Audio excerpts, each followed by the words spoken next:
What I'd like to do with you, first of all, is put this in a context. Those of you who have taken my course on faith and American culture understand the context. But for those who don't understand the context, then it's good for me to try to put this in a framework so that we understand what's going to happen this week. Okay? Let me refer to the mission of the Center for Faith and Culture, and then we'll go on from that.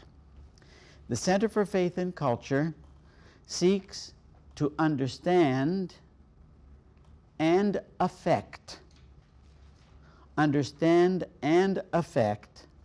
the relationship between the worldview of Catholic faith and culture.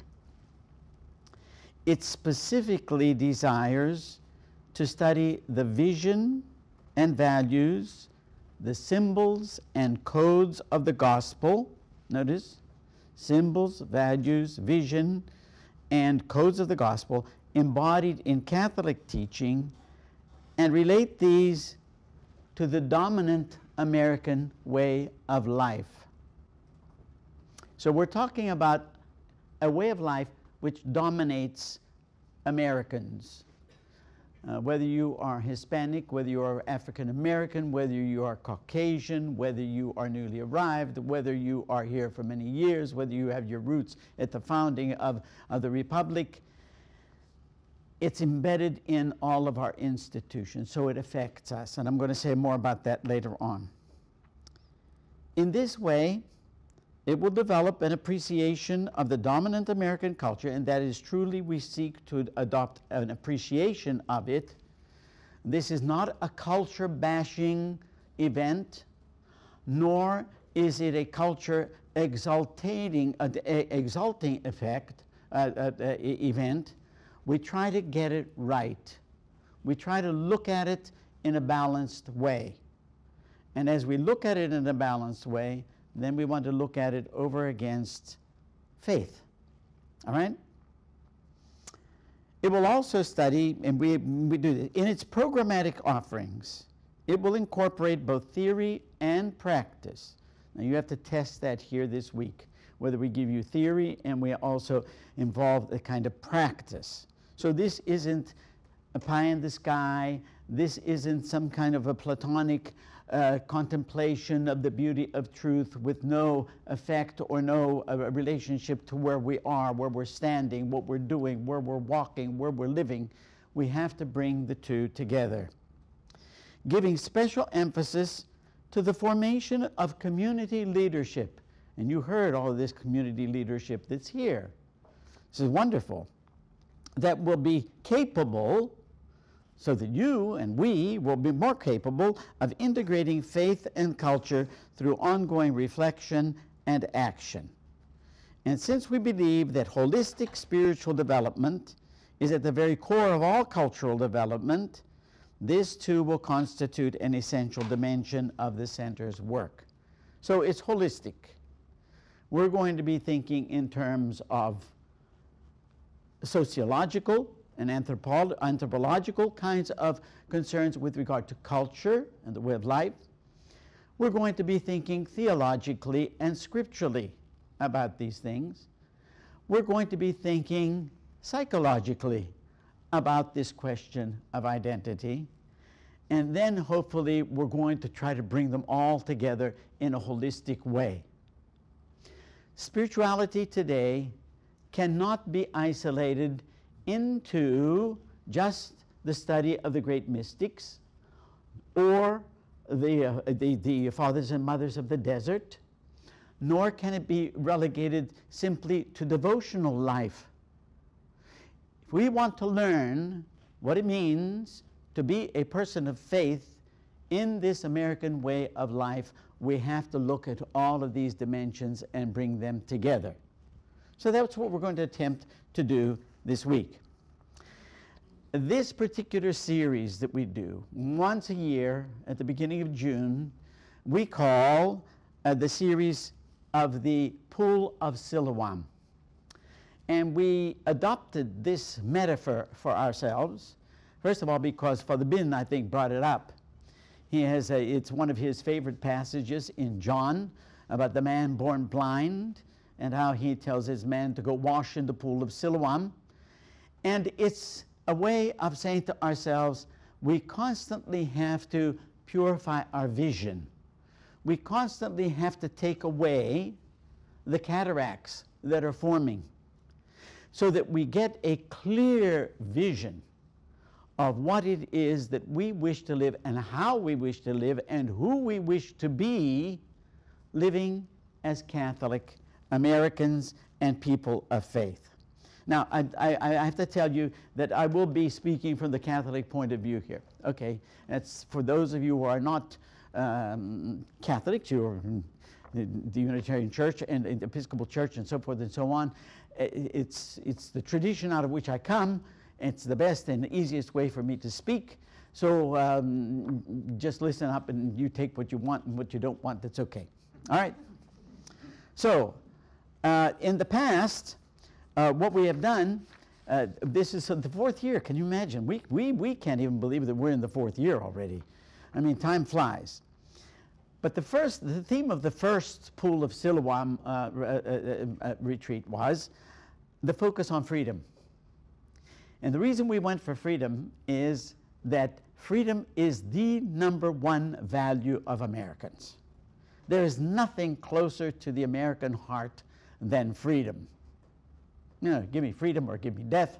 And we know the whole story of the founding and how they felt their freedom was being impinged upon, et cetera, especially when it touched their pocketbooks and taxes. Okay, that has never gone from Americans, as you've noticed. Okay, so we had it on freedom. The second thing we did was we tried to wrestle with the whole question of suffering. Yes, what role does suffering play in the midst of living out our lives as Catholic Americans?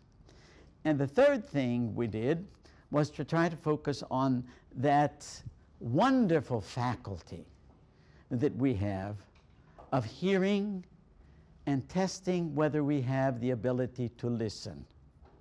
So that was the third one. And the title of that one was, Can You Hear Me Now? So we've had a focus on freedom, we've had wrestling with suffering, and the third one was, Can You Hear Me Now? And we've always done these from the point of view of Scripture, tradition, the culture, and the psychological dimensions. So this is why really today we thought when we were beginning way back in December sometimes, we have kind of a brainstorming session, and we start throwing out titles that we think that we'd like to do. And Maureen, I mean, after 2 minutes, Maureen says, well, I think we just have to have, identity theft. She says, this is really a big problem in the United States. I mean, you're all afraid of your credit cards being stolen, aren't you? And I know somebody the other day that had it stolen, and then they run up a bill like, and mine was once. I went to use my credit card, and they said, I'm sorry, this is an invalid card. I said, what? They said, oh, yes. I said, well, give me, you have a phone? Let me call the credit card company. And they said, oh, yes, sir. They said, did you recently spend $25,000 in Los Angeles? I said, no, I didn't. But they got it straightened out. Unfortunately, they didn't charge me, okay? But this year's focus is going to be precisely on this question of identity. And this really goes for the jugular this year. It's not just one aspect. It's the whole bag. Because this is where we are all struggling. What in our culture is threatening to steal our identity? That's the main question. What in our culture is threatening to steal our identity? It's not just money and credit cards, you know that. And when you go around, especially within the Catholic Church, we're afraid also we're losing our Catholic identity. And what is it that constitutes that? I think that if we were to line up 50 people here from any given parish or several parishes and say what it is that constitutes their identity, you'd get some things which were accepted as being generally accepted, but on the other hand, you would find people putting emphasis here or there or someplace else. So I want to, this morning, a little bit later on, I'm going to talk to you about where we go to understand our Catholic identity. But when we look at the signs of the times, I don't know whether yesterday you saw that article in the newspaper about the Sopranos. Did you see that article? And what did it say? It said this was a family that was struggling with its identity. I mean, even Tony Soprano ends up going to the therapist. Okay, and that's a very interesting, I did watch some of the things. I didn't watch the whole thing. Okay, I want to assure you I didn't watch the whole thing. But I did watch some of it because this is a cultural expression. And you have to watch what's going on. And when he'd go into these sessions, Maureen, you're the only one who could judge the validity of that therapeutic exchange, maybe Dr. Moore as well, what was going on. And also, is it Helen? No, I'm sorry. It's Ellen. Okay, I'm sorry. Okay, you'd probably understand that as well if you were watching the news. So this is for the birds, this isn't really a therapeutic session or whatever it is. But he was in there trying to struggle with what was going on in his life. And whether the kids were trying to grow up, his son, his daughter, his wife, he himself, trying to find out what his identity is. And all of that being Catholic at the same time. And that's really something. So we have these variety of ways in which we are tugged at every point. How is our identity compartmentalized? How are we shifted into little boxes? You have to be this over here, you have to be this over here, you have to be this over here. Rather than being able to tie it all together and in a center and being able to say who we truly are. So we're going to try to take a look at the culture and what is threatening to steal our identity. And not only what, but who. And not only in the culture, but even within the church. Because within the church, there are going to be some people who define our identity very, very narrowly. And there are going to be some other people who define it very, very broadly. So we're asking this question not only of the culture, but of the church, and the interplay between the two, between faith and between our American way of life. Think about this. On Sunday morning, the doors open at St. John Vianney Church. You go in and you sit in the pew. You say your little prayers. You put before God all the things that are bothering you. You're trying to get the thing together. You have 1,000 things coming at you left, right, and center. This problem, family problem, work problems, all these kinds of things. And you sit down, you say in Our Father, you say in Hail Mary, you say Glory be to the Father. The Mass starts. In a half-distracted way, you listen to the readings.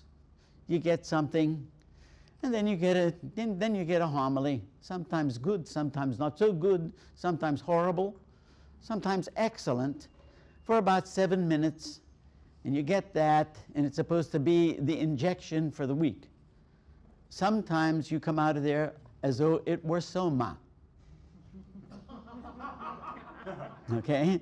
You come out of there as though it were soma. But how deep does that really go in helping you to know who you are? Okay? Okay? So let me move on. And what I'd like to do, there are three areas that I really want to talk to you about this morning. One is going to be culture.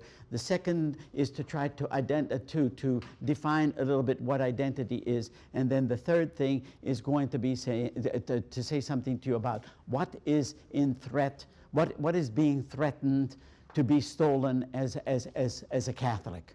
What is it? What is it that we think is being threatened, and who are the thieves trying to steal our Catholic identity, okay? So we'll do those three things. But let me do one other thing with you here, because there are two texts that I would like you, that we base our work on. This is the first one. I just want to touch on this a little bit, because this will help you also to understand where we're coming from and where we're going in preparation for our reflection on the culture. I want to refer to two documents which are at the basis and have reinforced the mission of the center. The center's mission was developed about 15 years ago, and then the bishops came along with a letter just prior to the presidential elections, and they were encouraging people to become active as catalysts for bringing faith into our American way of life. And at the conclusion of that letter, and that's what I've given you here, there's an important statement, especially down at the last two paragraphs. And I think that's what sets the context for what we're doing this week. The call to faithful citizenship. It means, how are you a citizen who is full of faith? What does it mean to be a citizen full of faith? And citizen in itself as a word, as a term, as part of our identity, already has many implications, because what it is implying is that we are participating in a way of life. The call to faithful citizenship raises a fundamental question for all of us. What does it mean to be a Catholic living in the United States in the year 2004 and beyond? As Catholics, and I made that italicized, the election and the policy choices that follow it call us to recommit ourselves to carry the values of the gospel and church teaching into the public square. Oh, that already implies that we are able to make the distinction between what we believe as Catholics and how we are formed in this dominant way of American life, so that we know and can consciously bring into that context what we hold by way of faith. As citizens and residents of the United States, notice, as Catholics and now as citizens and residents of the United States, we have the duty to participate now and in the future in the debates and choices over the values, the vision, and leaders that will guide our nation. This is a loaded statement. We're going to try to unpack that in a minute. So we have a duty to participate. In other words, we are not doing this alone. We have to be in relationship to each other and with our fellow citizens in order to bring a vision and values and be able to choose leaders who are going to take those values and that vision and lead the entire country that way. Finally, this dual calling as a Catholic and as an American of faith and citizenship is at the heart of what it means to be a Catholic in the United States. Faithful citizenship calls us to seek a place at the table of life for all God's children in the elections and beyond. Oh, a place at the table. And when you come to the table, you are coming to have a common experience, you are coming to celebrate, you are coming to share, you are coming to communicate, you are coming to relate. So relationality already has a big place in this question of identity, Catholic identity, identity as Americans, and what is going to be a threat to that identity, how it may be stolen, how your participation may be stolen, how you're sitting at the table and becoming one may be stolen, how you're sitting there and the ability to communicate with one another may be stolen, how your ability to participate may be stolen. That something here, it's saying something here about who you are and who we are. Because when we are talking ultimately about identity, we are talking about not just me, myself, and I. We are talking about a we. And this is one of the most difficult things for Americans to grasp. That we're not just talking about me, myself, and I. We are talking about an identity of we. And we're going to go into that a little bit much more deeply. Okay? Now, let's talk a little bit about evangelization, because this is the other document that I would like to refer to, and forms a basis of what we're trying to accomplish here. One of the words that you hear going around very frequently is evangelism. So we have to have evangelism. But when you hear ism, you have to understand that you're always going to be thinking in terms of an ideology.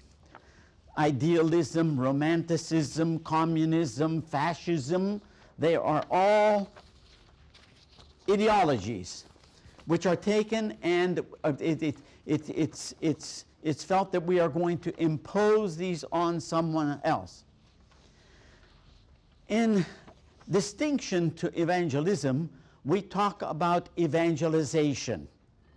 And evangelization is simply the communication of the gospel, the communication of the good news.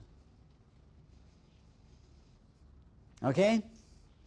And there's a very famous document written by Paul VI in 1975. Look how old this document is. It's on the basis of this document that John Paul II wrote his famous encyclical on the Redeemer of Man, his first one, man generically, of course, and also the mission of the Redeemer, in which he's talking about evangelization, how it is that the church communicates good news. You think in terms of the church communicating good news? You think this culture interprets the church as communicating good news? Or do you think that this culture or the world thinks that all we bring along is bad news, telling you what you can't do, particularly in the bedroom, particularly with regard to sex, particularly with regard to roles, because all these kinds of things, that when we hear Catholic Church, it seems like it's gloom and doom, and it's nothing good about it. You right? Don't you have that impression sometimes? People don't understand what is really meant to be communicated. But what eventually, what ultimately we are supposed to be doing is communicating the good news of the gospel. This is a magnificent document, and there are several points here that I want you to grasp to understand that when we talk about the spirituality, contemporary spirituality, spirituality of the faithful citizen, spirituality of Catholics who are meant to participate in their way of life culturally, we have to understand exactly where we are coming from and where we are going. For the church, very simple, evangelizing means bringing good news to all the strata of humanity. And through its influence, through the influence of the good news, that is, transforming humanity from within and the plan of salvation. And let me be very clear about salvation. Some of you have taken my class, you've heard me say this. Salvation doesn't mean as you're driving from here to San Antonio and you see a big rock and it says on there, Jesus saves.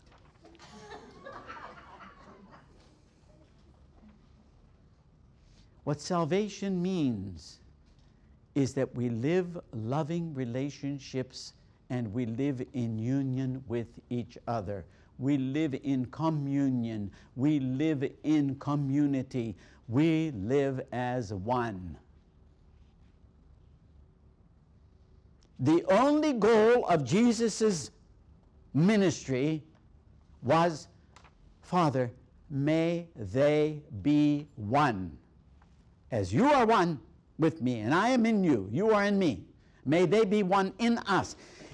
And the only thing that makes us one, as David will tell you, and Elizabeth, is love.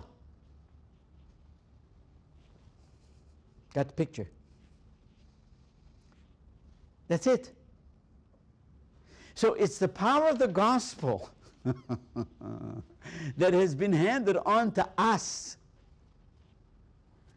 which is the love of God dwelling in our hearts, that we have to be full of as citizens.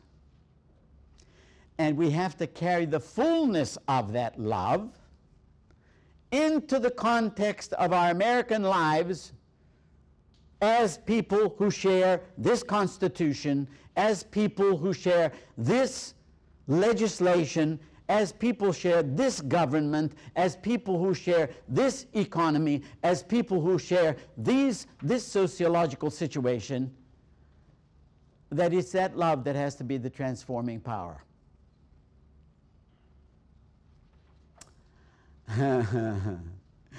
So what does that mean? It means we have to know something about love. Oh, dear God. We have to know something about love and what it means to love. We have to know that ultimately it's going to be the love that constitutes our identity. And we have to be so full of faith. This is where the test of faith really comes. Do you believe that you are loved? First of all. And do you believe that God is love? Number two. And do you believe that God has created you with the capacity to love?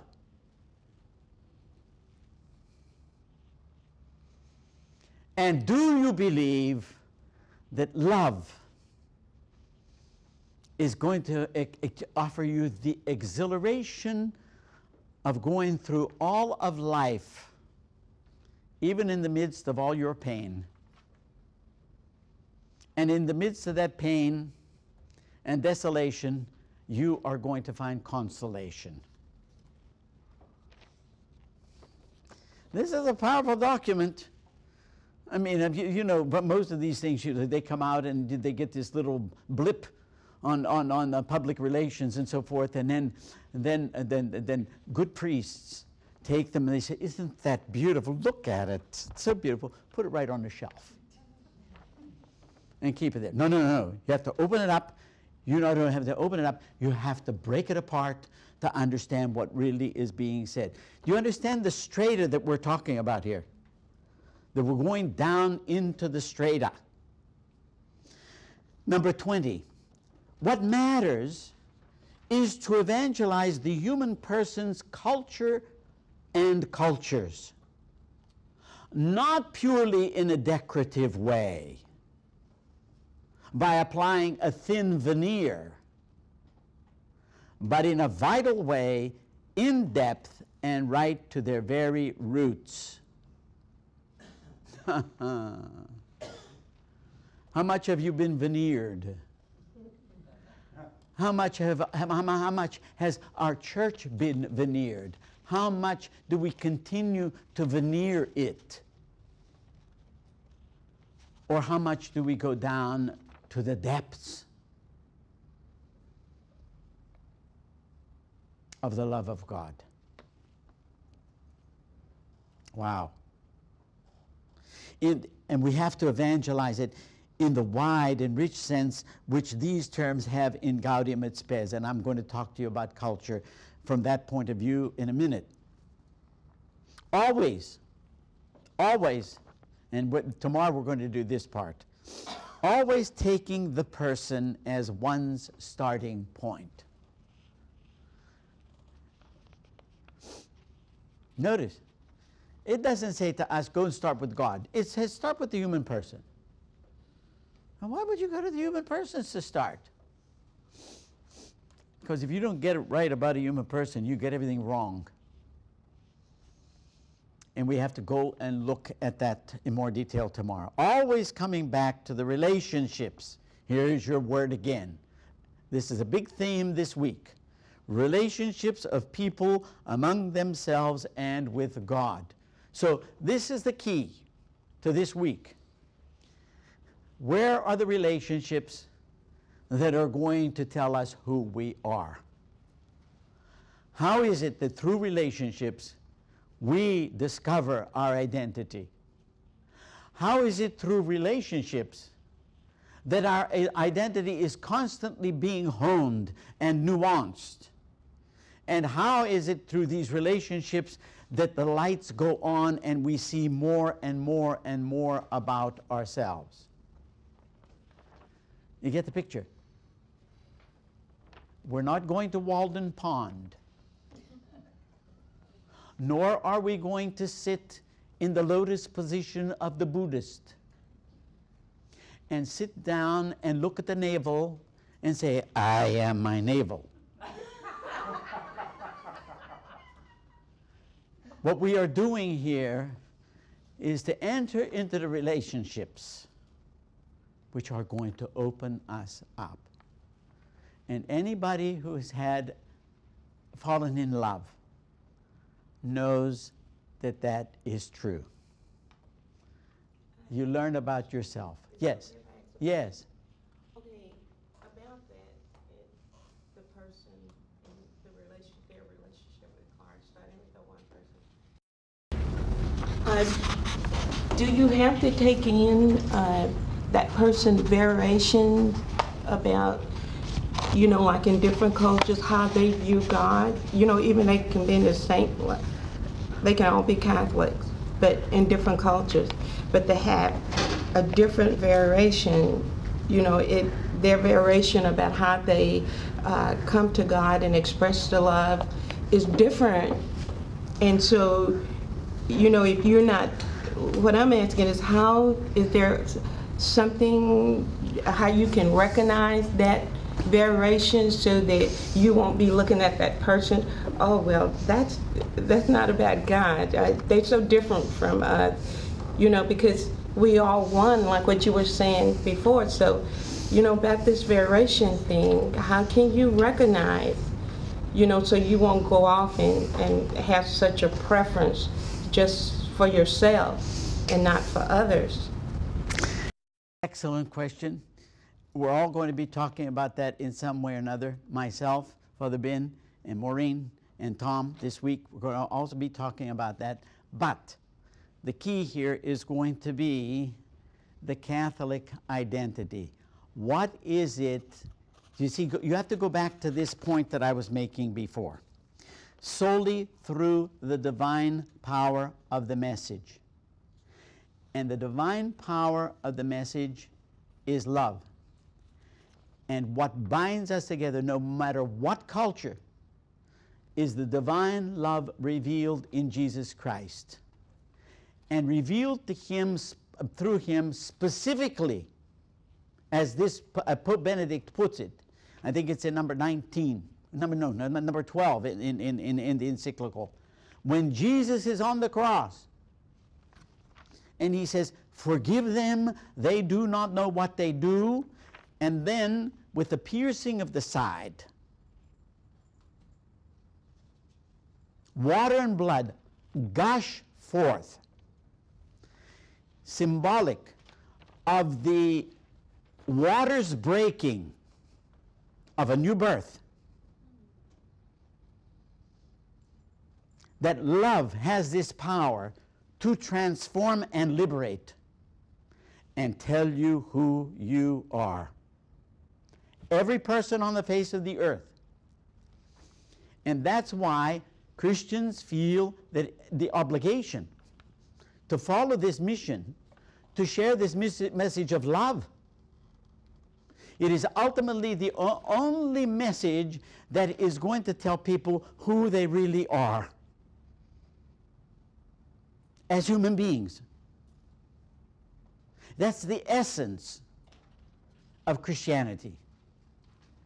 It is the essence embodied in Christ. And we're going to be talking about that in a moment. It is the essence of what will hold us together as people, as a person, and what holds us together as community. And one of the greatest tensions in understanding our identity is the relationship between the individual and the community. How do you hold those two together? We all experience that tension. We experience it in the family. We experience it in parishes. We experience it as a nation. We experience it as a world. How do I fit into this? What does this do for me? What do I do for that? What does it mean to be a faithful citizen? Beginning to make sense? Yes. I thought you had your hand up. Okay. Down below. The split between the gospel, good news of love, and culture is without doubt the drama of our times. Notice, that's a definite article. The drama of our time, just as it was at other times. Therefore, every effort must be made to ensure the full evangelization of culture, or more correctly, of cultures. There's your answer there, Helen. You see, cultures, okay? We're talking about one specific one here today. Above all, the good news must be proclaimed by witness. This is where he gets really sneaky. He doesn't say by catechism, by the adult education courses and so forth. It has to be done by witness. How you are, who you are with others. Witness, of course, coming from the Greek word martyrion, sounds like martyr, sounds like willingness to give everything over for the other, that becomes the most convincing way. Take a Christian or a handful of Christians who in the midst of their own community show their capacity for understanding and acceptance, two aspects of love, understanding and acceptance, their sharing of life and destiny with other people, their solidarity with the efforts of all for whatever is noble and good. So we identify with all people in whatever is noble and good. So these three documents are going to underlie everything we do this week. First of all, faithful citizenship. Secondly, what it means to evangelize. And the process of evangelization, which means the communication of love. So how do you communicate love the best? By loving. Not by words, by loving. That's the witness. And thirdly, God is love. Those three things. That's the frame for what we do. Now, is this the appropriate time to take a break, or what are we doing? Am I supposed to go on? What does yes mean? Yes, you're supposed to go on. Go on. All right. Let's talk a little bit, therefore, about culture. So we know we're defining our terms here at the beginning. I'll strangle myself on this wire. Okay. Let's talk a little bit about culture. You have taken the course, already know this, but it's good to go back and refresh your memories to make sure that we know what we're talking about here. Let me see if I can find my paper. Basically, when you talk about a culture, we're not talking about high culture. Beethoven, Bach, Brahms, Michelangelo, Da Vinci, all these kinds of things. That's not what we're talking about. What we are simply talking about is a way of life of a people. A way of life of a people. I'm not talking about your individual way of life. Okay? This way of life is humanly created. Each society develops its own.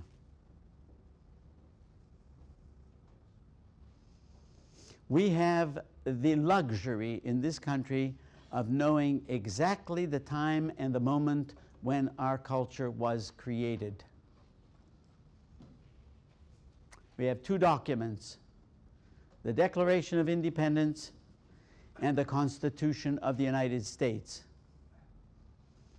Those two documents embody the covenant in this country. The covenant of people who came together to form a union. Notice what they want to do. They want to hold it together, right?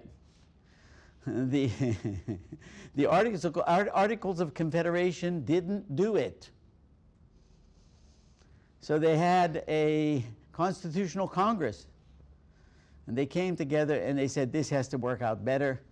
We can't bring this thing together. We have to have something else that's going to hold us. So in order for us to form a more perfect union, we come together and we put it together in this Constitution. Now, what does a Constitution really do? Or what does a culture really do? A culture contains within it basically how a people perceives God,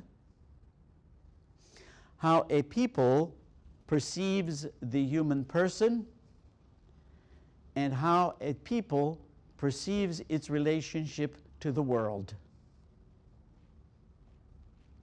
Three essential components.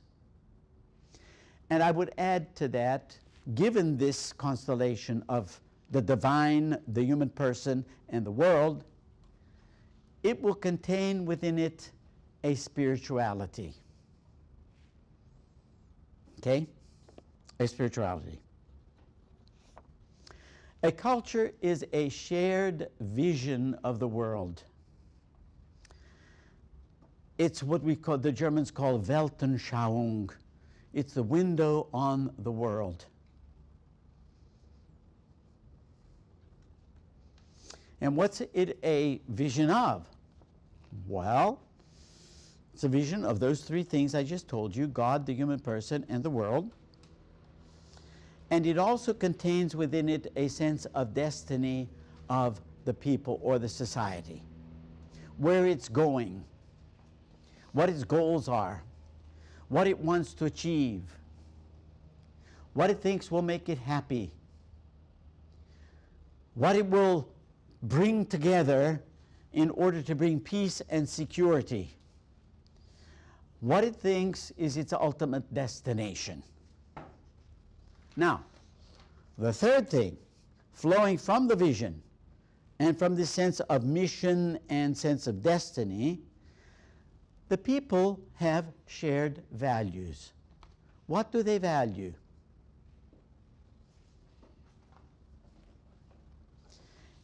And the fourth thing comes out of the values, and that is their expected patterns of behavior. How they expect each other to behave in their society. Okay? The IRS expects you to pay your taxes. That's an expected pattern of behavior in this country. On the people's part, they expect the government to keep off their back. Okay? Notice how these pervade our way of looking at things as Americans. Now, where it gets sticky is when you get a kind of a problem like that of immigration. And then what are the expected patterns of behavior in this country? On the one hand, people will hold an expected pattern of behavior that you should take care of yourself, right? You have problems with health? Get your own health insurance. Don't bother me, and don't expect me to be putting money into the till for your taking care of yourself. On the other hand, you will hear people debating that from the point of view that we have to have universal health care. All right? Now, where does love come in all this? Where does the love of the gospel come in that debate? Where does the love of the gospel come into the debate about building the wall? I'm not going to answer these questions. All I know is that I've been involved in these debates and in these discussions, and I hear so many things on either side and every which way. But where does it really come? You see, this is where our spirituality has to go, ultimately. You're coming from God, who is love, all the way down here to this very practical problem within our culture. And then what are the expected patterns of behavior? And then we have our institutions that go along with that. The institutions will embody the values and the expected patterns of behavior. Our government, our legislation embodies that, okay? So what we have is also, you get in a way of life, moods and modes of experience. Moods and modes of experience. On Memorial Day, when you hear the military bands playing the Star-Spangled Banner, when you hear the gun shooting, when you hear taps being played, when you think about all these young men and people who gave their lives for in all of the conflicts that the country experienced, there is a kind of a mood and a mode which wells up in you, and you sense that you are an American. And what you're identifying with is one of the fundamental values there, and that is freedom. Okay? But we all have these. Every culture has this. If you go to China, it's different. If you go to Africa, it's different. If you go to Italy, it's different. Okay? And it's all embodied in symbols.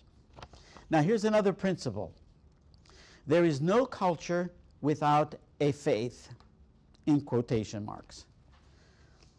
And there is no faith without a culture. Why? Why is that true? Why is that true? No faith without a culture, and there's no culture without a faith. Because cultures are humanly constructed modes of living together in community, and in there is a basic faith. All right? In some cultures, the faith is shared universally by all the participants in the culture.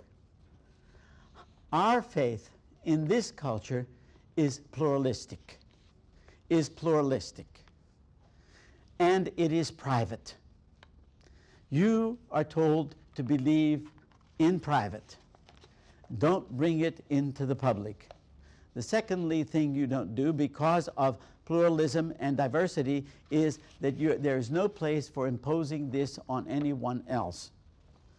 And even if you were to bring it just publicly, sometimes without imposing it on anybody, that's already considered an imposition. But inherent in this way of life that we share already, there are presuppositions about the kind of spirituality that we have. We have gotten to the point in this culture where we say, yes, you can have a spirituality without a religion. You hear people say that all the time, don't you? You want spirituality without religion. In other words, don't give me the institution. So already it's saying something to you about how we value or we do not value institutions and how we perceive institutions. A church is seen as some place where you go to get what you need for your emotional life. It is not seen as something into which you are incorporated in order for it to form you. in some way which is beyond what you only need. The presupposition is that spirituality takes on new age, okay? What you enjoy, what you need, what is going to satisfy you, and whatever techniques are going to help you to form yourself, okay? So, a culture is a composite of systems. It's a composite of systems. Political, social, and economic systems. There's a famous study that was done in about 1935. And it's incorporated in an article called The Steel Axis for Stone Age People. And how it is that a Catholic, not a Catholic, but a Christian denomination church went into Africa, and these people had an axe which had a stone. And that stone and that axe represented the relationship that they had with other tribes, their economic bartering system, and everything, and who could use the axe, who couldn't use the axe. It had the role definitions and everything else put together on it. And the denomination came and they said, this is ridiculous. Why are they using these stone axes? We will give them steel axes. And the whole economic system and bartering system with other tribes to get the stone broke down. The whole system of people's ability to know who's going to use the axe and who couldn't use the axe broke down. And the people ended up in total depression in their particular tribe. That's why you have to recognize the systems, the governmental system, the economic system, social system of relationships. Another thing is this. Cultures, ways of life, are both received and handed on. And they can be changed by the people. They are shaped geographically and environmentally.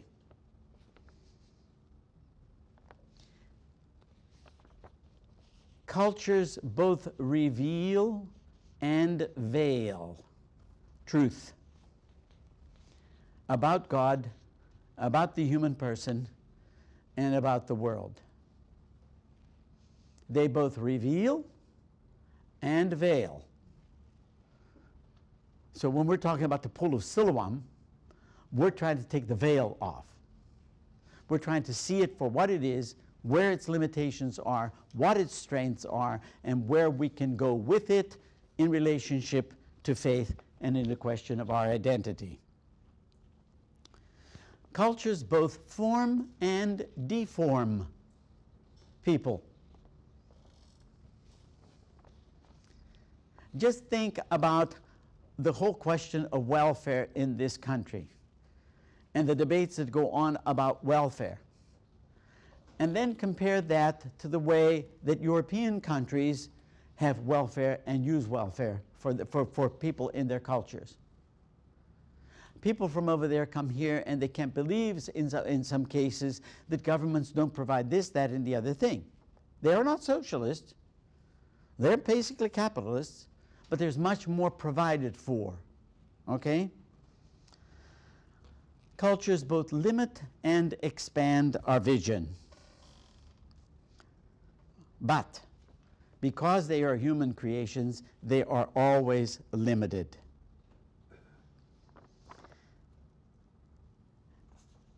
And ultimately, the culture sets the groundwork for relationship of the person to community. It's in the context of the way of life which is shared by people that we learn which takes precedence, the community or the individual.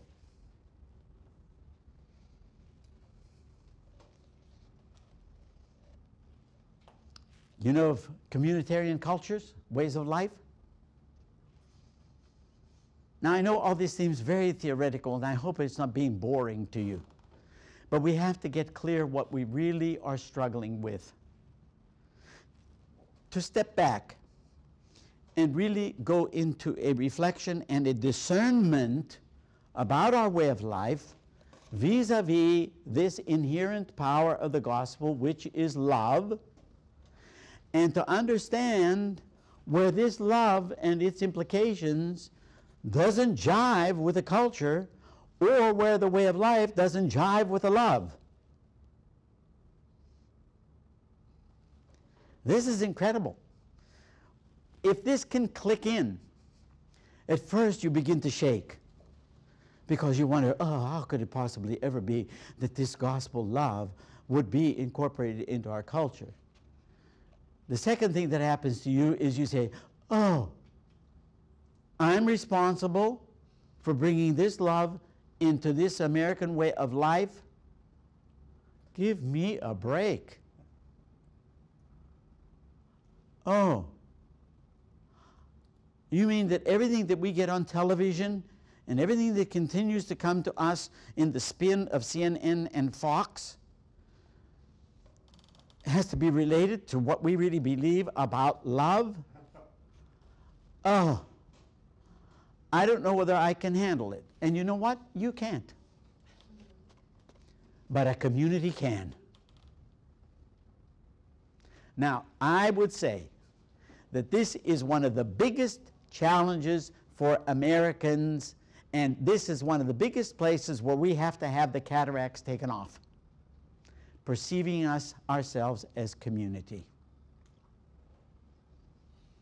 How many people do you really believe go into the church at St. John Vianney, which is a beautiful church, which has this huge number of people coming in, go in and come out on a Sunday morning and have a deeper sense that they are community? And it's not only there, it's in every parish. St. Martin's, wherever you go.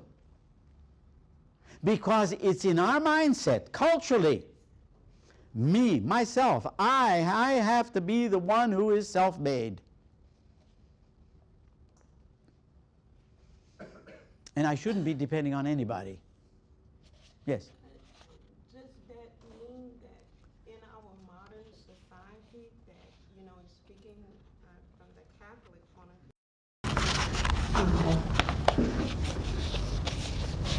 view, eventually priests are facing the danger of becoming extinct?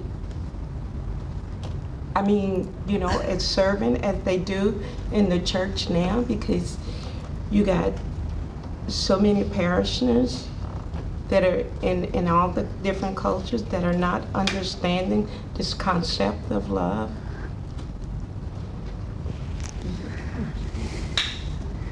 Alan, such incredible questions.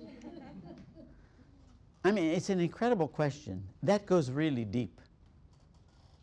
Because what it is saying is, what do priests think they're supposed to be doing?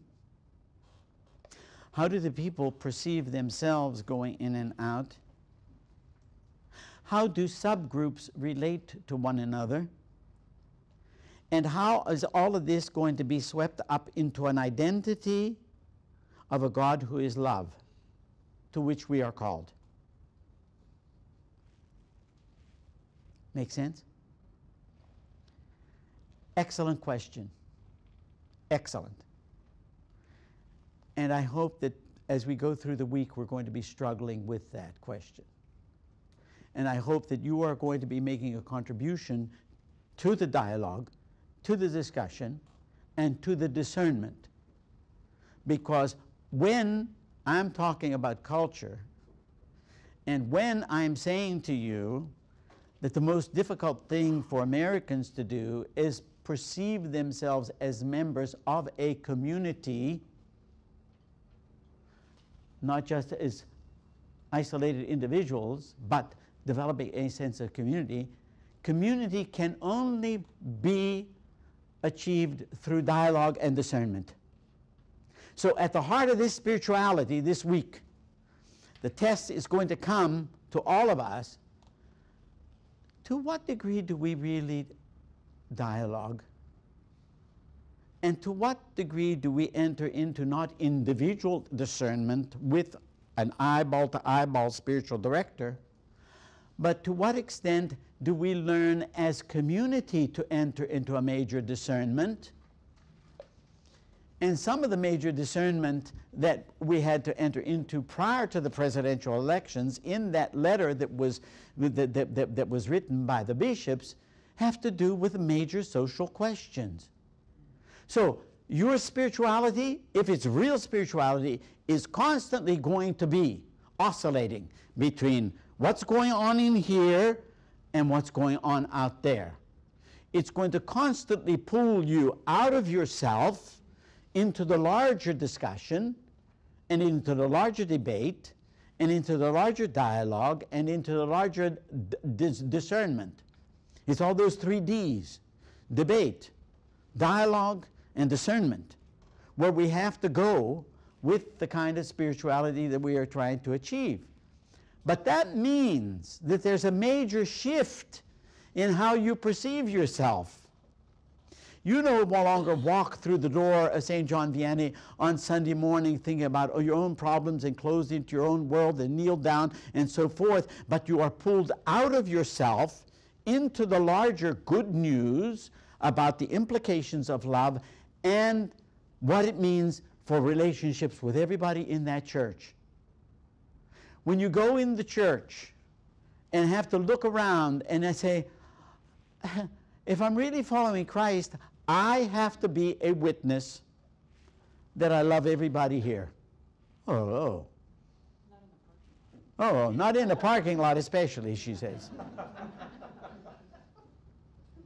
But that's really what this is all about. And we come to this, yes? That, what you just said, defines a lot of the history of this whole country.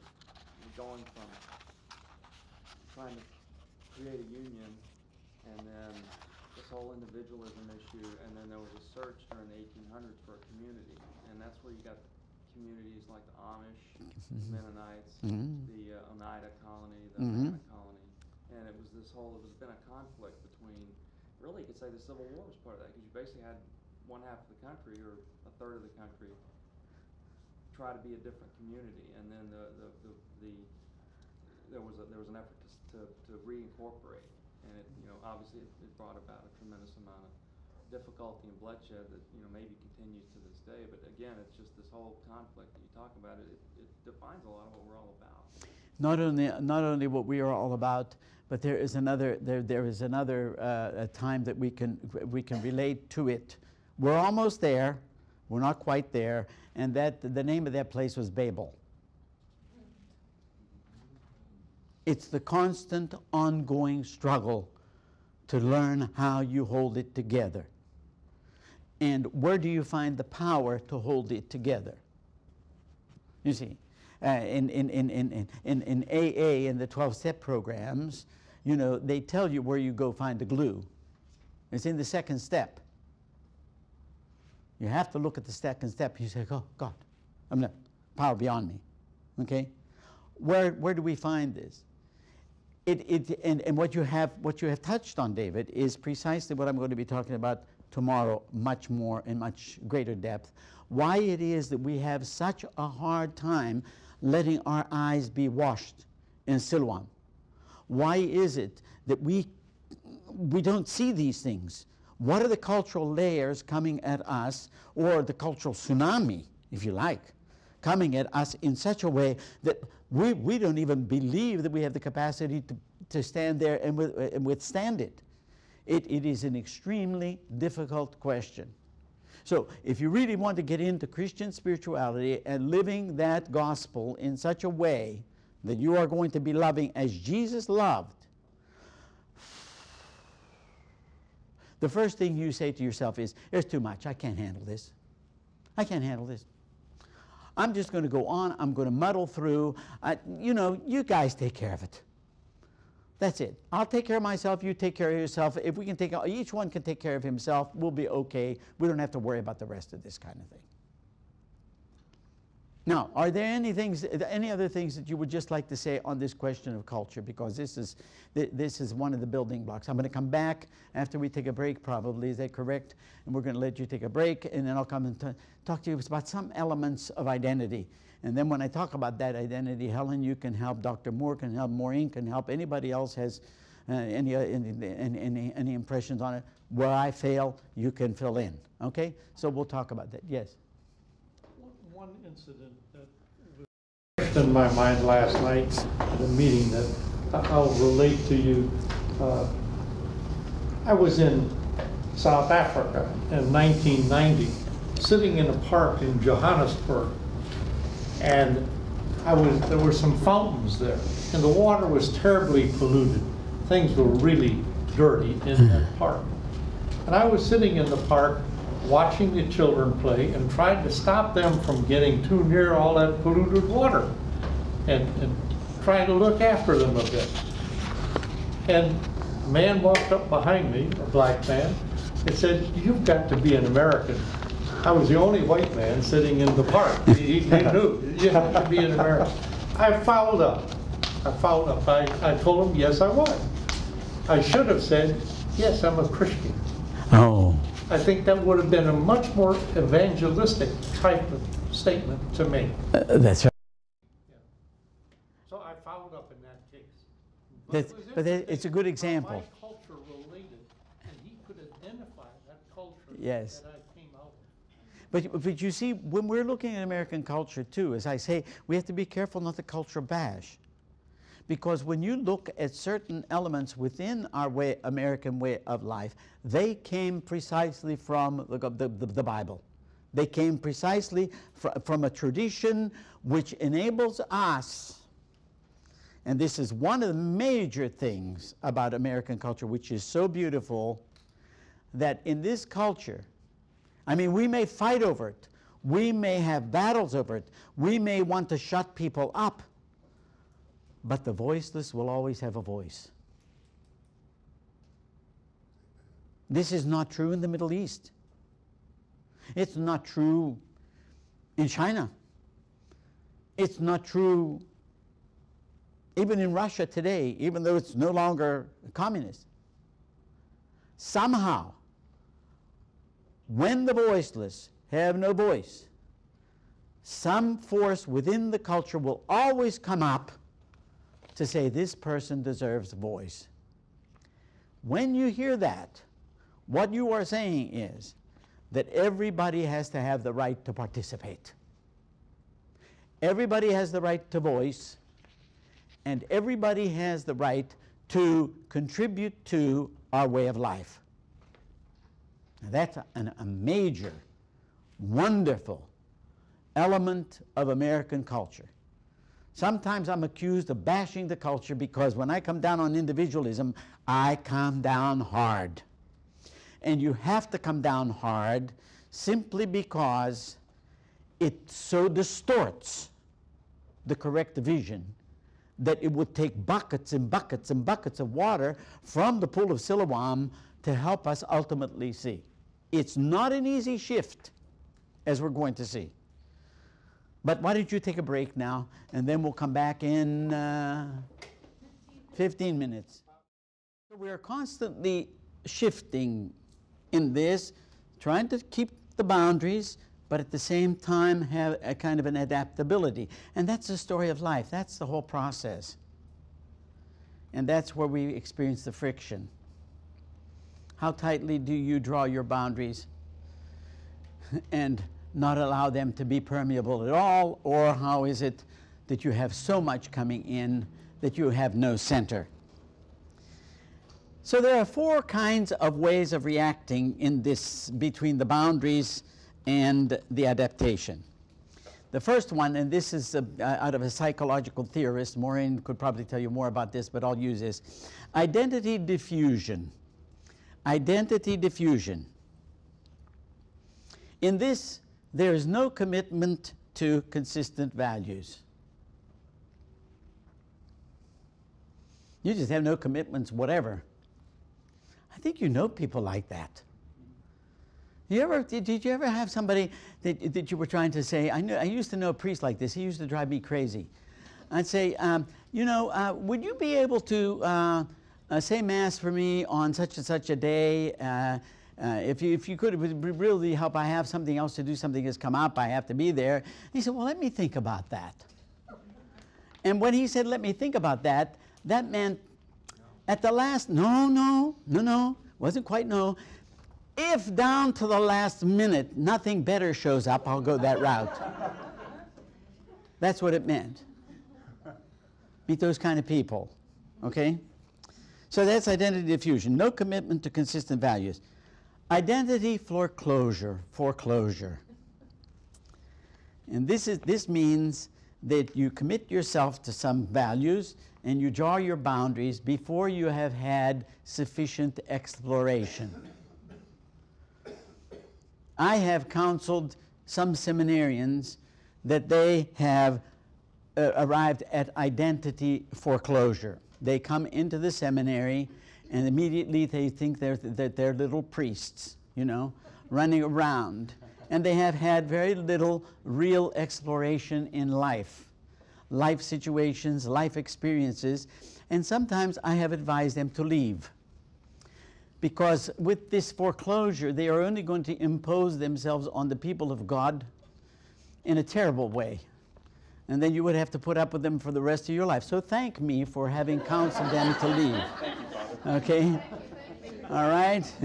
So identity foreclosure. Okay? Pardon me? They make a commitment to something without having explored enough. Okay? So it's a violation of that. The third one is identity moratorium. Now, what do we mean by that? Well, the exploration is going on, but you make your commitment in the middle of it. Okay? You have a commitment. This is the guy that marries a wonderful woman, and his eyes are still roaming, still looking around to explore.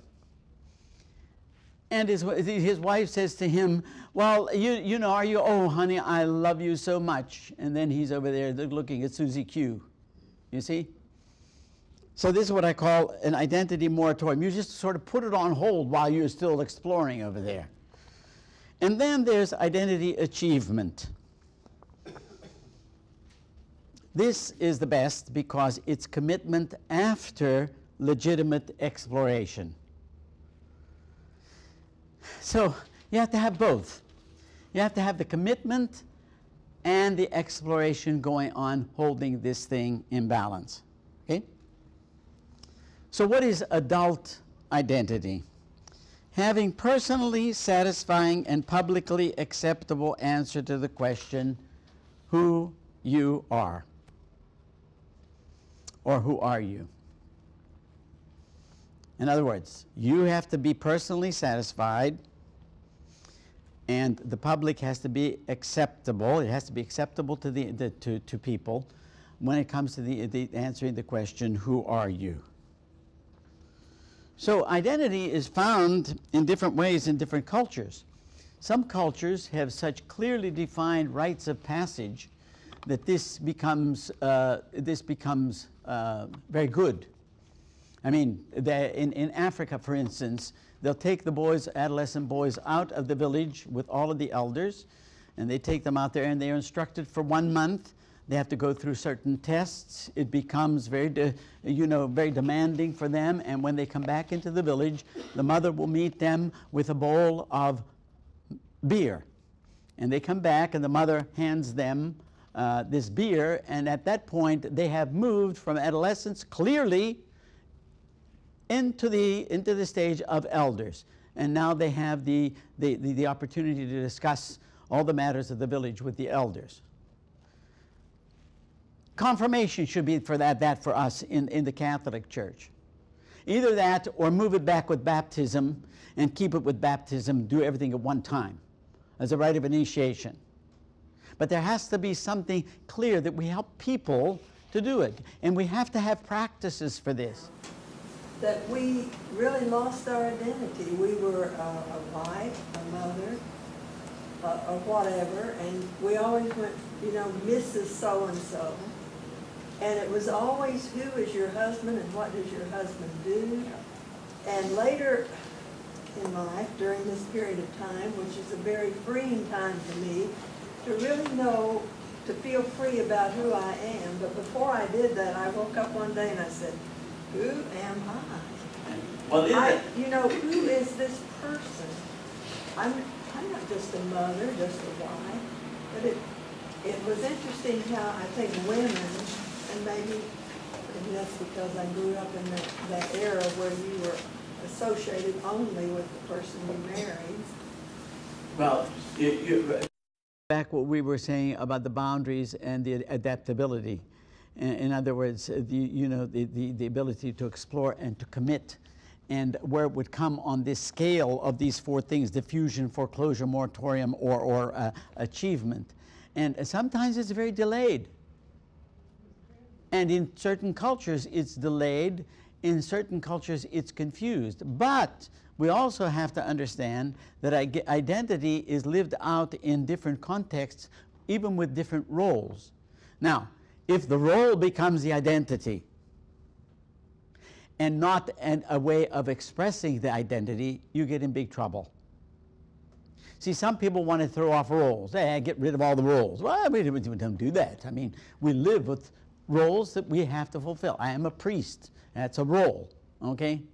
But if I'm living the role, like some of these mini priests who come into the seminary and want to put on the collar right away and put on the cassock and walk around and put on the beretta, and you know, and I say, oh God, free us from that.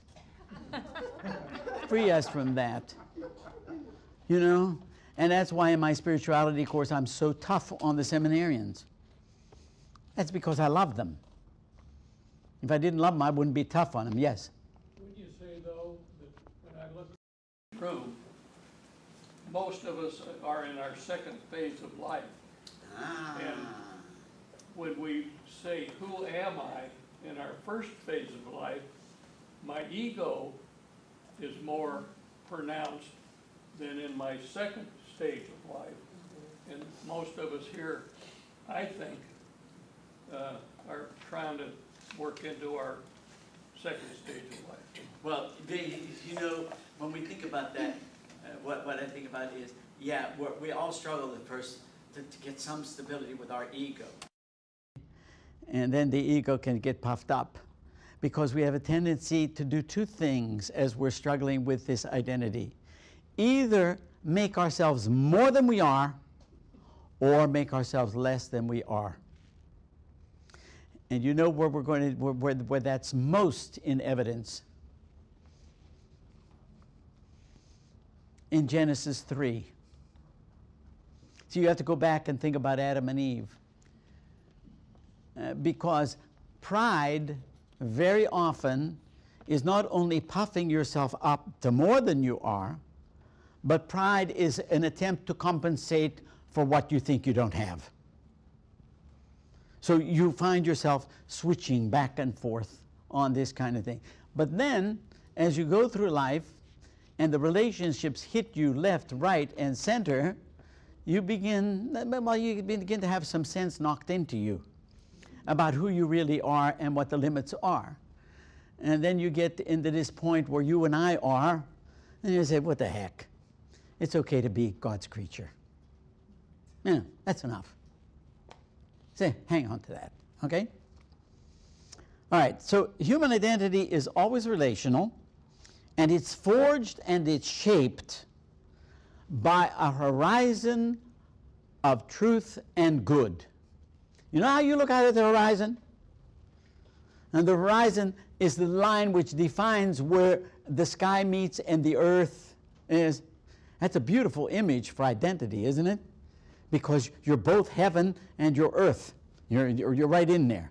You're looking at the horizon. The horizon defines and limits what you can see as truth and what you can espouse as good. But nonetheless, it constitutes at that moment your boundary and your ability to go beyond the horizon. These kinds of things. So we're constantly in motion and development. So it's forged in a constant process of negotiating boundaries and border crossings. So we have to learn to cross borders. You remember in Ephesians where St. Paul says, hey, you know what? That wall is knocked down. You people were outside, now you're inside. You're one of us. We took the boundary down. We crossed the boundary. Come on in. You're all part of Christ. One faith, one Lord, one baptism. One faith of Jesus Christ. Come on in. Oh, new identity across the border. Go in with that. Okay? So, some other aspects of identity. The relationship of individual to communal.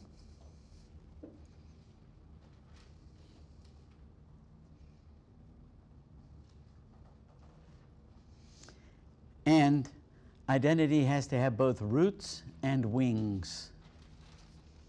Roots and wings. The roots keep you stable, and the wings let you take off to go out and explore and to develop. So, two enemies of identity. One is rigidity, and the other one is stark tolerance. Now think of this in terms of American culture. You can never be exclusive in American culture. Anytime you draw a boundary, people get really nervous because they think that what you are doing is putting people in a greater or lesser categories. So you have to tolerate everything. You can't define the horizon of good and true. Don't do that. Because when you do that, you're being exclusive. And we don't want to be exclusive for God's sake. I mean, you would never want to be exclusive by telling the person who's coming to kidnap your child that they can't come in the house. And yet, that's what we do in society. The thieves come in. The kidnappers come in to get our identity because we don't have the ability to say, hey, that's wrong. Hey, that's not true. It's an American mindset, isn't it?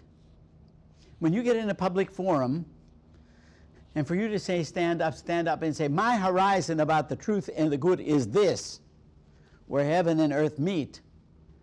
And somebody says to you, what gives you that right to look at that horizon? My horizon says something else. Well, what do you do in that case? So what happens in an identity crisis? Well, it's when you're uncertain about yourself, especially with regard to your character, your origins, and your goals as a result of growing up under destructive, fast-changing conditions. See, we can't handle too much change, and we are killed when there is no change. And when we struggle with our identity to say, this is who I am, we simply are fluctuating between those two borders. Okay? Now, what do you think is one of the greatest enemies to identity in this country? Busyness. You don't get a chance to sit down and reflect on who you are, or where you should draw the boundary, or where you should let something in. Busyness. And what is busyness related to? One of the greatest values that we espouse as Americans in our culture, and that's material success. Material success. Now, Maureen is going to do more on this on Thursday. And she's going to break it open in different ways. But I thought at the beginning we should at least say something about identity. Okay? I'm going to run a little bit over here, but I think I'm going to go this way. So what does it mean to have a Catholic identity. What's really being threatened when we say there are thieves out there trying to take our Catholic identity away? Is it the thief in the church that took away the Tridentine Mass? How dare them? That is essential to my Catholicism. Oh, is it really? And let's reinstate the Latin immediately. Oh, is that essential? Absolutely. It's a universal language, but it's dead. That's not. I want to be able to go to Africa and hear this Mass in Latin, so I can stay all tied up in my little individualistic rosary while the Mass is going on. Or I want to go kneel in front of the Blessed Sacrament while the Eucharist is being celebrated over here. What's that? What's that? This is the action of the community. No, no, no, I'm over here with Jesus.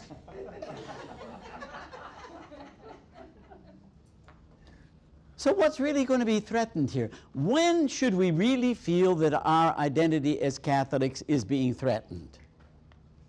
You ever ask yourself that? Well, you could pick it up. I mean, you could come over to me, Dominican, and you can say, here's the catechism, that's it. Oh, all right. Whew. So long. How do I read all that? Where is it? When you really have to be afraid that somebody is trying to steal your Catholic identity is when, first and foremost, they steal your sense of mystery.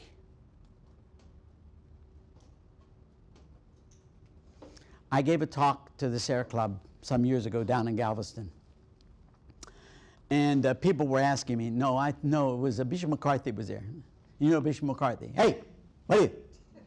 I heard you say this, he says, what do you think is the most important thing about these vocations? What do you think is the most important thing we have to address? I said mystery. No doubt in my mind. What we have been robbed of is mystery. When you rob people of a sense of mystery, you have robbed them of that point of contact in which they are called to self-transcendence. And they are left locked in themselves. Because in struggling with our identity, there are only two things. There's either self-centeredness or self-transcendence. And you have to hold both of them in tension. You have to be able to understand and go into yourself, but always with the awareness that the most important thing for living a full human life is to transcend the self in love and relationship with other people. Make sense? Mystery. Yes? Father, what do you mean by transcending? That means thinking of the other. There are two aspects of love. And the Pope, in his encyclical, brings them both together in God. First of all, it's the eros, the erotic love of God. God is erotically in love. God has this eros in him, in which he wants to go out and possess the other and embrace the other totally. And the second aspect of this love of God is to go out totally for the good of the other. Bonum, as St. Bonaventure says, bonum diffusivum sui est. Goodness is diffusive of itself, and that is the mystery. Those two things. And that's where the greatest challenge comes in recognizing our identity, who we really are. Where we're going to be challenged is the ability to understand that we are people wired in such a way for self-transcendence in love for the other. And where you see this is in the great lovers, the saints. The great lovers are the saints. Yes? I have talked about identity. Yes. That we're living in such a modern world now, and there are some people who had, I guess you say, but appropriate identity, you know, talking about the Catholics in the church. And but because things happen in their daily life, like this lady was talking about her daughter died, Yes. and in the process she went through. Yes. So what I'm saying is that some people have to receive medication, chemicals that alter their identity, and it makes them act in a way of some of the inappropriate identities that you were talking about that's in the church, and it changes them, and they they do things in another way, and some people who do not understand about and don't even know that the people own chemical substance, they're just thinking that it's just something wrong with them, and they're being difficult and being so resistant and won't conform to what's going on. But how do you communicate with these people? I'm sure that priests, that when they do pastoral counseling and things, they know about some of this, and I know that they probably have to counsel with them. I don't know, you know more about it because you were talking about working with this seminary student, that even in the regular workplace, you have people whose identity has been altered, but and sometimes for the good when they're on medication, but sometimes they can't be given enough medication to make it work, but they are functional. And then sometimes they get off the medication, and because they get tired of taking it, it makes it changes the identity. What you're talking about, Helen, is a chemical and biological condition, which is far beyond my comprehension, and I'd have to refer myself to the expert. You want to say something about that? Sure. I'll try to limit it to 2 minutes. Okay. Chemical doesn't give you a new identity. It is more like a moratorium identity.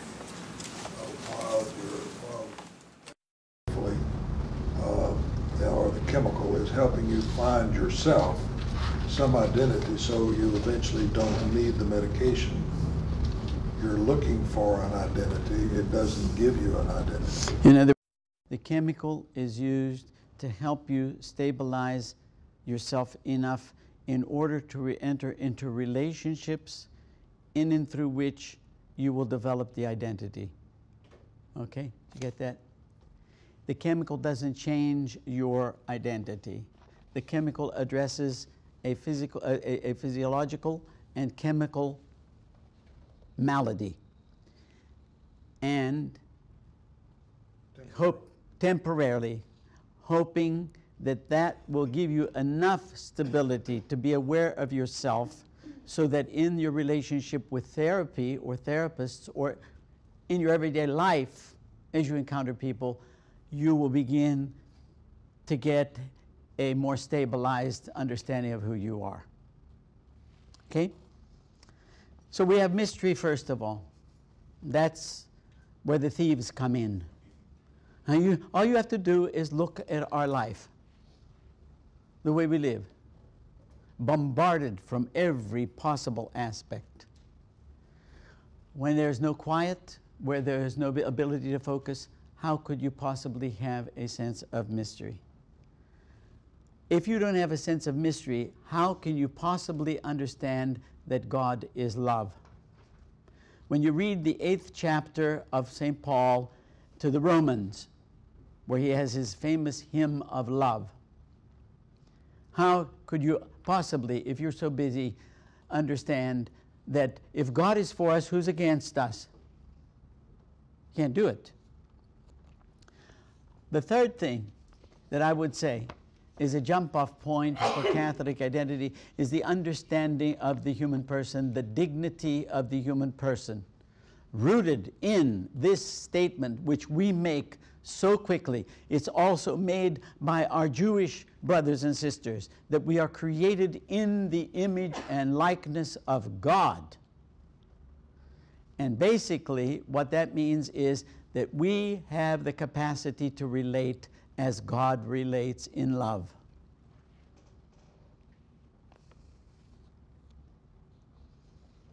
The next thing that is essential to Christianity is the incarnate Word. Jesus is the incarnate Word, is the incarnate love of God, and this is the uniqueness of Christianity. When that is threatened by the Da Vinci Code, when that is threatened by anybody who comes along, when it's threatened by Thomas Jefferson, who took the New Testament and said that Jesus is only a nice philosopher, moral philosopher, and he cut out everything in the New Testament that referred to any of the miracles, and the only thing he kept in there was what he thought the moral message of Jesus is. Wouldn't you just get tired of following a moral leader? It would be so cold. It would almost be like looking on a series of regulations to be followed. No heart, no love, regulations. Terrible. Christianity is about the person. We are not people of the book. We are people of the person. So when my Muslim friends tell me we are people of the book, I tell them, yes, we have scriptures, but we are not people of the book. We are people of the person Jesus, who is translated to us through the book and through tradition of a living community. So that's essential. You don't let that get touched. We are people that believe that the covenant is expanded to the ends of the earth for all people, and that all people are invited to the love of God. We are people who believe that true worship is in spirit and in truth, and not in rituals primarily, although the rituals contain and should symbolize our worship in spirit and in truth. We are people who believe that all grace, which is another word for love, all love is mediated.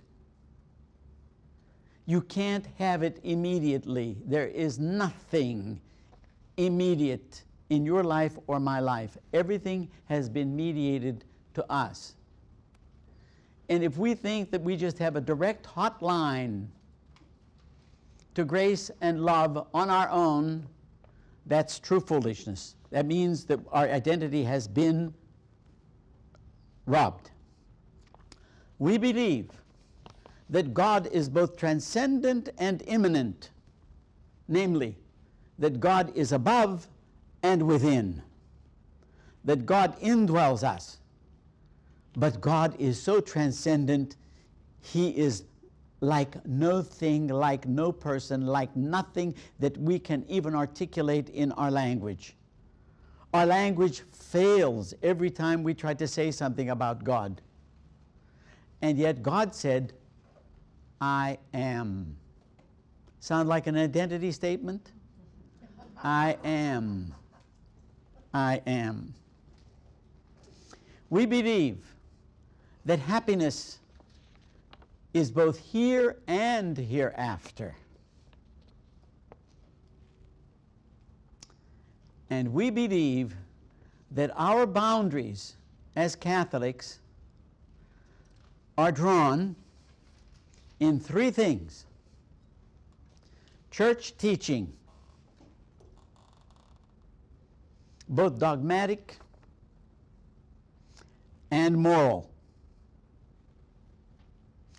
Did you ever know that each dogmatic definition, now notice it's a definition, it is defining borders. It tells you when you have betrayed the mystery, because each dogmatic statement of the church is meant to defend the mystery.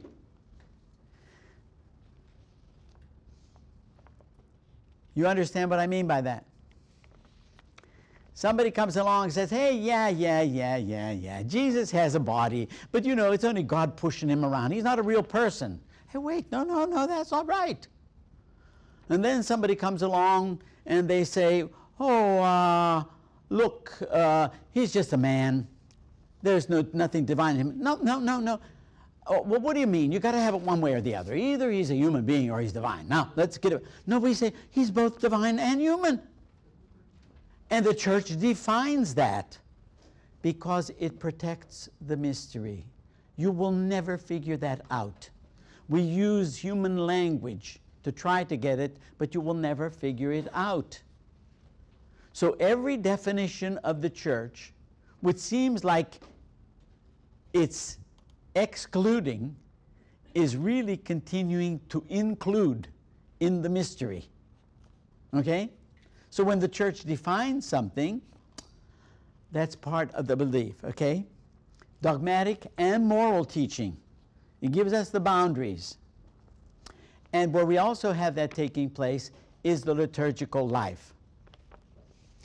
And the other thing that we believe, and finally, this is my last point, is that there are two aspects of the church which constantly allow us to have boundaries and to explore. The one that gives us the church is the gift of the hierarchy, the magisterium of the church. The gift of the church, the gift of the Pope and the bishops, who constantly will tell us, hey, you have to draw a boundary here. And then we have the charismatic dimension of the church, in which the Spirit moves the people of God to explore. And the exploration comes in all of these new movements that are building up in the church today. St. Francis and the Franciscans were a movement of the charism of the Holy Spirit in the church, exploring what it meant to go out and be poor and live really poor and serve the poor and give witness to the world because you're poor. But he had to go to the Pope to get the permission to say, you're not going off the deep end. Because in the early church, in the fathers of the desert, many of these people became so eccentric that when they got into their own head, they heard God saying to them, jump off this cliff, and they jumped. Now that's a little bit nuts, right? Okay. They didn't have anybody around drawing the boundary, saying, get back in here. Don't get out there. So instead of our jumping off, we can explore because of the Spirit working in the church, but at the same time, there's the church teaching. Do you know what a gift the magisterium of the church is? Let me give you an example. After 9/11, I know I'm going a little bit too long. I can see Father Bin talking to Maureen back there. I'm going to bring this. I'm going to bring this to conclusion in a minute. I'm going to bring it to conclusion in a minute. But after 9/11, I was looking for an imam to come and define for me what jihad means. I couldn't find an imam. But then when I did find an imam, he said, well, for some it means this, and for some it means that. And I said to him, well, where is the real meaning? And he said, well, for some it means this, and for some it means that. And you have no magisterium to give you clarity. This is why the Pope, the successor of Peter for Catholics, is so essential as a sign of unity for the church. Not that he's constantly imposing things. He's going to teach. And if you notice this Pope, Benedict, he never imposes. He will make statements, he will describe, he will contain what is meant to be believed by Catholics, but there's never any harshness in it whatsoever. It was the same thing with Paul VI, in that encyclical over there. We don't impose it. It's here. This is a message that is meant to free. So these are some aspects. So we have the charismatic movement, the charismatic dimension, which is the exploration, and we have the boundaries by the magisterium of the church. The magisterium, which should also be ministerium. You got it? Magis means big, so they put the biters on, okay? But they have to be ministerium. They have to be little people at the service of everybody. And that's the essence of what it means to be magisterium, to be ministerium, okay? So these are the things that we're going to be concerned with during the week. I hope that gives you some idea of where we may be feeling threatened as Catholics. In many of the areas where we want to fight and we dig our heels in, it has to do more about our insecurities than it does about the essence of the Catholic faith and what really can't go. You know? Rituals, all these kinds of things, those are all relative. They're all shaped by time, by circumstances, by various cultures, by various environments. You know, when I go and I celebrate a Eucharist with a Maasai on Ngorongoro Crater, and they're all dressed in black, because black is a sign of divinity. I don't think that would go in St. John Vianney. You know? It's different. Those are different. These are relative things. But when it comes to the essence, you can't go. Otherwise, you lose the mystery. Okay,